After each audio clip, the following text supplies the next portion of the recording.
નમસ્કાર. આજના લેક્ચરમાં આપ સૌનું સ્વાગત કરું છું. BA semester 3 core subject history unit number 1 અને ટોપિક નંબર 1માં આપણે આજે આગળ અભ્યાસ વધારીશું. સૌપ્રથમ આપણે ભારતમાં બ્રિટિશ સત્તાની શરૂઆત, પ્લાસીનું યુદ્ધ જેના વિશે વાત કરી. આજે હવે આપણે એ જ ટોપિકમાં આગળ બક્સરના યુદ્ધ વિશે વાત કરીશું. મિત્રો, બક્સરનું યુદ્ધ એ ઈસવીસન 1764માં અંગ્રેજો અને બંગાળાના નવાબ તેમજ અવધના નવાબ તેમની વચ્ચે લડાયું હતું. બક્સરના યુદ્ધ દ્વારા અંગ્રેજોને બંગાળ, બિહાર અને ઓરિસ્સામાં અગાઉથી એને રાજકીય સત્તા તો મળી ગઈ હતી, પરંતુ આ બક્સરના યુદ્ધથી એને એક વધારાની બીજી સત્તા એટલે કે દીવાની સત્તા પણ મળી જાય છે. એટલે જોઈએ હવે આપણે આગળ બક્સરના યુદ્ધ વિશે વિસ્તારથી. તો બક્સરની લડાઈ અને અંગ્રેજોને દીવાની સત્તાની પ્રાપ્તતા એટલે કે બક્સર મુકામે જે અંગ્રેજો અને અયોધ્યાના નવાબ વચ્ચે જે યુદ્ધ અથવા તો જે લડાણી હતી એને કારણે અંગ્રેજોને તેમાં જીત મળી હતી અને એ જીતને કારણે તેમને દીવાની સત્તા પ્રાપ્ત થઈ હતી. હવે દીવાની સત્તા એટલે શું તે સમજી લઈએ, કારણ કે તમારા મનમાં પ્રશ્ન થાય કે આ દીવાની સત્તા એટલે શું? તો દીવાની એટલે કે મહેસૂલી સત્તા. બંગાળ, બિહાર અને ઓરિસ્સામાં રાજકીય સત્તા તો એમને મળી ગઈ હતી, પરંતુ હવે આ ત્રણેય પ્રાંતોમાં અંગ્રેજોને મહેસૂલ ઉઘરાવવાની સત્તા પણ પ્રાપ્ત થઈ ગઈ હતી. અગાઉ ત્યાં લોકો પાસેથી મહેસૂલ કરવેરા ઉઘરાવવાનું કામ છે એ બંગાળના નવાબ અથવા તો ત્યાંના અધિકારીઓ દ્વારા કરવામાં આવતું હતું. હવે તે ઈસ્ટ ઇન્ડિયા કંપનીના અધિકારીઓ આ મહેસૂલ ઉઘરાવવાનું કામ કરશે અને એ મહેસૂલની જે રકમ ભેગી થશે એ કંપનીની તિજોરીમાં આવશે. તો નવાબ મીર કાસિમ જ્યારે ભાગીને અયોધ્યા આવી ગયો હતો, આપણે અગાઉ જોયું પ્લાસીના યુદ્ધ દરમિયાન, ત્યારે અયોધ્યાના નવાબ સુજા ઉદ દૌલાને ત્યાં મુઘલ બાદશાહ શાહ આલમ કે જે ઈસવીસન 1761માં પાણીપતના યુદ્ધ વખતે ત્યાંથી ભાગીને અયોધ્યામાં આવી ગયો હતો અને અયોધ્યાના નવાબે તેને આશરો આપ્યો હતો. એટલે તે ત્યાં અયોધ્યામાં હોવાથી હવે અયોધ્યાના નવાબે અને આ શાહ આલમ બંનેએ હવે અયોધ્યાનો નવાબ અને આ બંનેએ નક્કી કર્યું કે અંગ્રેજોને શિક્ષા કરવી, કારણ કે અંગ્રેજોની હેરાનગતિને કારણે બંને પરેશાન હતા. પરંતુ 1764માં બક્સરની લડાઈમાં અંગ્રેજોએ શું કર્યું કે બંગાળના નવાબ મીર કાસિમને અયોધ્યાના એટલે કે અવધના નવાબ સુજા ઉદ દૌલા, બંગાળનો નવાબ મીર કાસિમ અને મુઘલ બાદશાહ શાહ આલમ એમ ત્રણેયના સંયુક્ત સૈન્યને હરાવી દીધો અને નવાબ મીર કાસિમ ફરી વખત ત્યાંથી ભાગી ગયો અને પછી તે પોતે રજડપાટને કારણે ઈસવીસન 1777માં મૃત્યુ પામ્યો. જ્યારે અવધનો નવાબ એટલે કે અયોધ્યાનો નવાબ તથા બાદશાહ શાહ આલમ એ બંને અંગ્રેજોનો શરણ સ્વીકારી લીધો.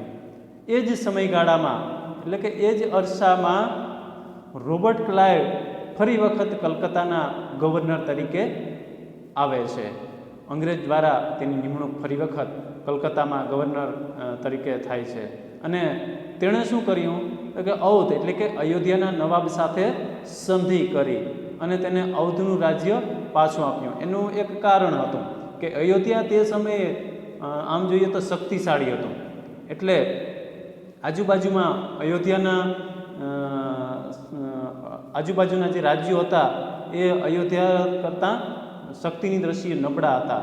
એટલે રોબર્ટ ક્લાઇવે પોતાની બુદ્ધિનો ઉપયોગ કરી અને તેની સાથે સંધિ કરી લીધી અને તેનું રાજ્ય પરત કર્યું, જેથી કરીને બીજા રાજ્યો છે એ ત્યાં રોબર્ટ ક્લાઇવ ઉપર આક્રમણ કરવાનો પ્રયત્ન ન કરે, પરંતુ તેની પાસેથી અલ્હાબાદ અને કોરા પ્રાંતો પણ મેળવ્યા. તે પછી તેણે મુઘલ બાદશાહ શાહ આલમ સાથે અલ્હાબાદ મુકામે ઐતિહાસિક સંધિ કરી ઓગસ્ટ 1765માં. અને આ સંધિથી મુઘલ બાદશાહે કંપનીને બંગાળ, બિહાર તથા ઓરિસ્સાની દીવાની સત્તા આપી દીધી અને તેના બદલામાં કંપનીએ બાદશાહને વર્ષે 26 લાખ રૂપિયા તથા બંગાળના નવાબને વર્ષે 35 લાખ રૂપિયા આપવાના હતા.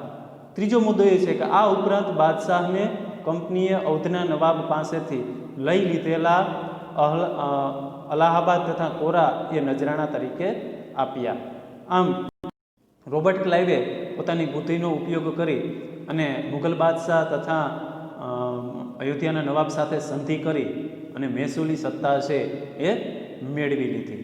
તો અંગ્રેજો છે એ એક દ્રષ્ટિએ ખૂબ જ આગળ પડતા હતા, કારણ કે એમને જ્યાં પણ જાહો જહાલી દેખાય, આર્થિક ફાયદો થાય, ત્યાં તે લોકો તરત પહોંચી જતા. અંગ્રેજો છે એ વિશ્વના મોટા ભાગના રાષ્ટ્રો ઉપર તેમણે પોતાની વ્યાપારી પેઢીઓ છે એ સ્થાપી હતી અને તમામ જગ્યાએથી જે તે દેશનું શોષણ જ કર્યું છે.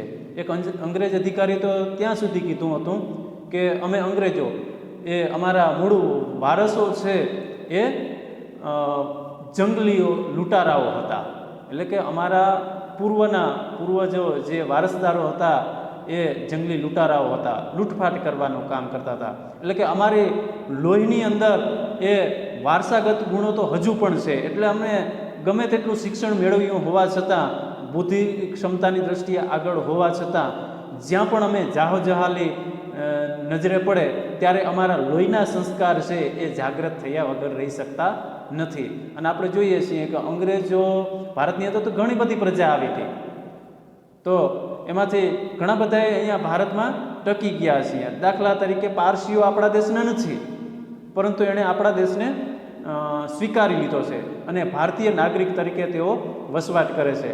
અંગ્રેજો જે તે રાષ્ટ્રમાં પોતાની વ્યાપારી પેઢી કે રાજકીય સત્તા સ્થાપી હતી, ત્યાંથી તે દેશને લૂંટી કંગાલ કરી અને પછી પરત છે એ પોતાના દેશમાં જતા રહ્યા છે.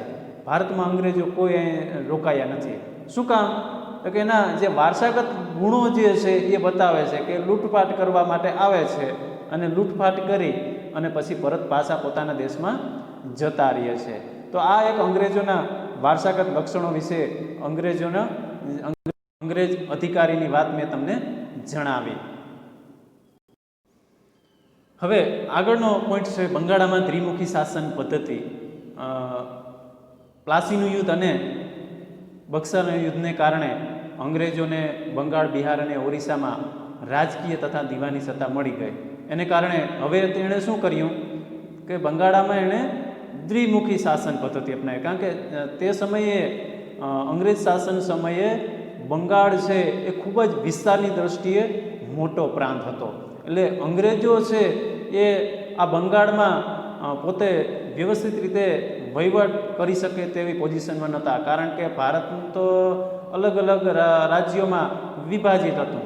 એને કારણે રાજાઓ છે પોતાની રાજ્યની સરહદો વધારવા માટે ઘણી વખત ઓચિંતા ગેરીલા હુમલાઓ કરતા. એને કારણે અંગ્રેજી સૈન્ય છે એ પહોંચી શકે એવું નહોતું. એને કારણે એણે શું કર્યું તો કે બંગાળમાં દ્વિમુખી શાસન પદ્ધતિ છે એ શરૂ કરી. હવે દ્વિમુખી શાસન પદ્ધતિ એટલે શું તો કે મહેસૂલ ઉઘરાવવાનું જે કામ છે એ ઈસ્ટ ઇન્ડિયા કંપની કરે અને બંગાળની અંદર વહીવટ કરવાનું, વ્યવસ્થા ચલાવવાનું કામ છે એ બંગાળના નવાબને સોંપવામાં આવ્યું. એટલે કે બંગાળના નવાબની રાજ્યમાં સત્તા છે પણ કેવી તો કે જવાબદારીવાળી, અને અંગ્રેજોની સત્તા કેવી તો કે જવાબદારી વગરની સત્તા કહેવાય. તો તેણે બાદશાહ શાહ આલમ સાથે કરેલી અલ્હાબાદની સંધિ મુજબ જે અગાઉ સંધિ થઈ હતી તે પ્રમાણે દ્વિમુખી શાસન પદ્ધતિ એણે સ્થાપી.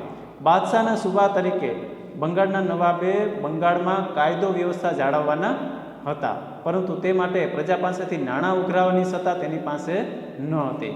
એટલે કે જે નવાબ હતો બંગાળનો એણે શું કરવાનું હતું તો કે બંગાળની અંદર કાયદો અને વ્યવસ્થા જાળવવાનું કામ એના નવાબ ઉપર એ જવાબદારી હતી, એટલે કે એ જવાબદારી એને નિભાવવાની હતી, પણ સત્તા એની પાસે નહોતી. સત્તા કોની પાસે હતી તો કે નાણાકીય સત્તા જે છે એ ઈસ્ટ ઇન્ડિયા કંપની પાસે હતી.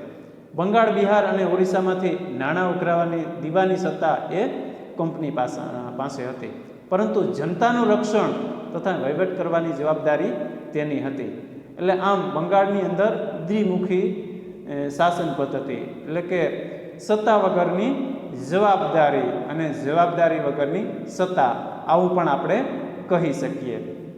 કંપની બંગાળમાંથી માત્ર ને માત્ર મહેસૂલ એકઠું કરતી, પરંતુ લોકોને જે કંઈ અગવડતાઓ પડતી, જે કાંઈ પણ તકલીફો પડતી, એના વિશે એના પ્રશ્નોનો ઉકેલ લાવવા માટે એ કંપની ધ્યાન આપતી ન હતી. એ કામ કોનું તો કે નવાબનું હતું.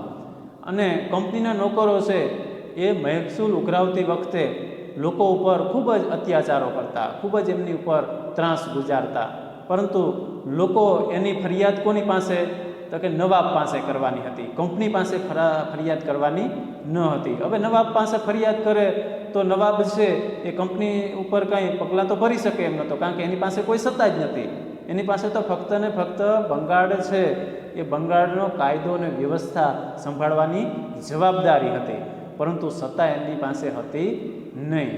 આમ આ પરિસ્થિતિમાં બંગાળના લોકો છે એ કંપની શાસનના શોષણનો ભોગ બન્યા, અને એને કારણે શું થયું તો કે બંગાળની અંદર ખૂબ જ પરિસ્થિતિ છે એ ખરાબ બની. અને ત્યાર પછી બંગાળમાં કંપનીની સત્તા સ્થાપિત થવાથી ક્લાઇવ પછીના ગવર્નર તરીકે વોરન હેસ્ટિંગ છે એ ગવર્નર જનરલ તરીકે આવે છે અને પોતાની સત્તા છે એ આગળ વધારે છે. તો આ બંગાળની દ્વિમુખી શાસન પદ્ધતિ થઈ. તો આપણું પહેલો ટોપિક જે હતું એ અહીં પૂર્ણ થાય છે. ભારતમાં બ્રિટિશ સત્તાની સ્થાપના, પ્લાસીનું યુદ્ધ અને બક્સરનું યુદ્ધ. અને બક્સર અને પ્લાસીના યુદ્ધમાં અંગ્રેજોને જીત મળ્યા પછી જે બંગાળની અંદર દ્વિમુખી શાસન પદ્ધતિ જે આવે છે એ પણ આપણે અહીંયા ભણ્યા. તો આ પ્રથમ ટોપિકની આ આપણે અભ્યાસ કર્યો. હવે પછીના લાસ્ટ લેક્ચરમાં આપણે બીજું ટોપિક શરૂ કરીશું. તો આપ સૌને નમ્ર વિનંતી કે હજુ પણ કેટલાક વિદ્યાર્થીઓ જો ઓનલાઈન માધ્યમથી અભ્યાસક્રમમાં જોડાયા ન હોય તો તમે તમારા મિત્રોને ફોન દ્વારા જાણ કરી અને એમને વાત કરજો કે ઓનલાઈન વર્ગો છે એ શરૂ થઈ ગયા છે, અને તેમાં આપ સૌ મોટી સંખ્યામાં તેનો લાભ લ્યો એ મારી નમ્ર અપીલ છે. જય ભારત.